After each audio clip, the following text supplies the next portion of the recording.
বিহপুৰীয়াত কোনে মাৰিব বিজয়ৰ হাঁহি। নাৰায়ণ ভূঞাই পুনৰ প্ৰদৰ্শন কৰিছে শক্তি। বিহপুৰীয়াত বিজেপিৰ প্ৰাৰ্থিত্বকেন্দ্ৰিক সংঘাত শেষ হ'ব কেতিয়া? ভূপেন বৰাই বিজেপিত যোগদান কৰিলে। একালৰ সখী নাৰায়ণ ভূঞা এতিয়া ভূপেন বৰাৰ বিৰোধী শিবিৰত। বিহপুৰীয়াৰ পৰা কংগ্ৰেছে প্ৰাৰ্থিত্ব প্ৰদান কৰিলে নাৰায়ণ ভূঞাক। বিজেপিৰ পৰা বিহপুৰীয়াৰ প্ৰাৰ্থী হিচাপে ভূপেন বৰাৰে নাম ঘোষণা হ'ব বুলি ভাবি আছে সকলোৱে। মুখ্যমন্ত্ৰীয়েও তাৰেই ইংগিত ইতিমধ্যে দিছে। তাৰ পূৰ্বেই বিশাল ৰেলী কংগ্ৰেছৰ।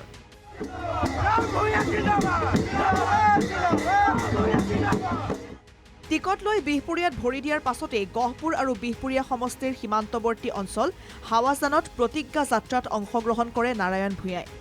10 সহস্ৰাধিক দলীয় সমৰ্থক শুভাকাংক্ষীয়ে উষ্ম আদৰণি জনায় ভূঞাক।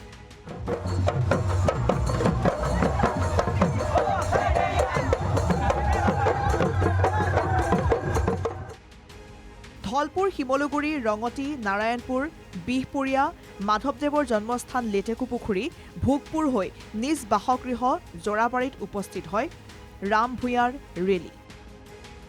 বিহপুৰীয়ান হিচাপে আদৰণি, ৰাজনীতি নহয় বিহপুৰীয়াবাসীৰ সেৱাৰ মনোভাৱ। হয়, দেখিছে আপোনালোকে 10,000 মানুহে আমাক সম্ভাষণ জনাইছে।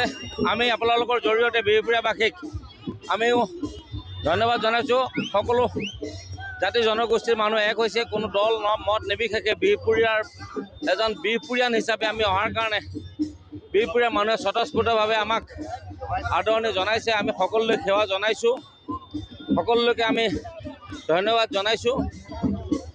আমি কোনো বিশেষ আমি ৰাজনীতি কৰিবলৈ অহা নাই, আমি কেৱল সেৱা কৰিবলৈ আহিছোঁ। বিহপুৰীয়াবাসীক সেৱা কৰাই আমাৰ মনোভাৱ। গাঁওবোৰত এতিয়া নিঃশেষ হৈছে অৰ্থনীতি। গ্ৰাম্য অৰ্থনীতি টনকিয়াল কৰাৰ লক্ষ্য। কৰ্মসংস্থাপন নাই। শিক্ষিত যুৱক যুৱতী হতাশ হৈছে। তেওঁলোকৰ হতাশা দূৰ কৰাটো হ'ব কৰ্তব্য আৰু লক্ষ্য। আমাৰ ইচ্ছু হৈছে আমাৰ যিবোৰ গাঁও, বৰ্তমান গাঁৱৰ গ্ৰাম্য অৰ্থনীতি বোলা বস্তুটো একেবাৰে নিঃশেষ হ'ল। মানুহ গাঁৱত দুখীয়াৰ পৰা দুখীয়া, দুখীয়াৰ পৰা দুখীয়া হৈ গৈ আছে। এই গ্ৰাম্য অৰ্থনীতি টনকিয়াল কৰা আমাৰ এক ইচ্ছু হ'ব। আৰু হাজাৰ হাজাৰ শিক্ষিত যুৱক যুৱতী হতাশাগ্ৰস্ত হৈছে, কৰ্মসংস্থাপন নাই। তেওঁলোকৰ হতাশা দূৰ কৰাটো আমাৰ কৰ্তব্য হ'ব, লক্ষ্য হ'ব। যুৱক যুৱতীসকলৰ মনত যি কোৱা জুই, হতাশাৰ যি কোৱা জুই, সেই জুই কোৱা নুমুৱাটোৱে আমাৰ প্ৰথম লক্ষ্য আৰু উদ্দেশ্য। এইবাৰ বিহপুৰীয়াত আকৰ্ষণীয় হ'ব নিৰ্বাচনী যুঁজ। যদি বিজেপিৰ টিকট ভূপেন বৰাই পায় তেন্তে অধিক আকৰ্ষণীয় হৈ উঠিব যুঁজখন। ভূপেন বৰাইও টিকট পাব বুলিয়ে আশা কৰি আছে।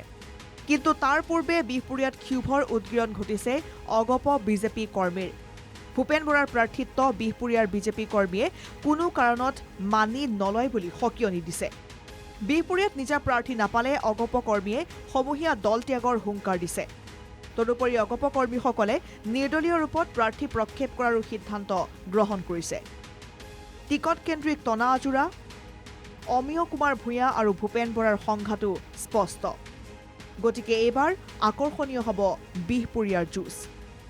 নাৰায়ণপুৰৰ পৰা দেৱজিৎ দুৱৰা, NKTV+।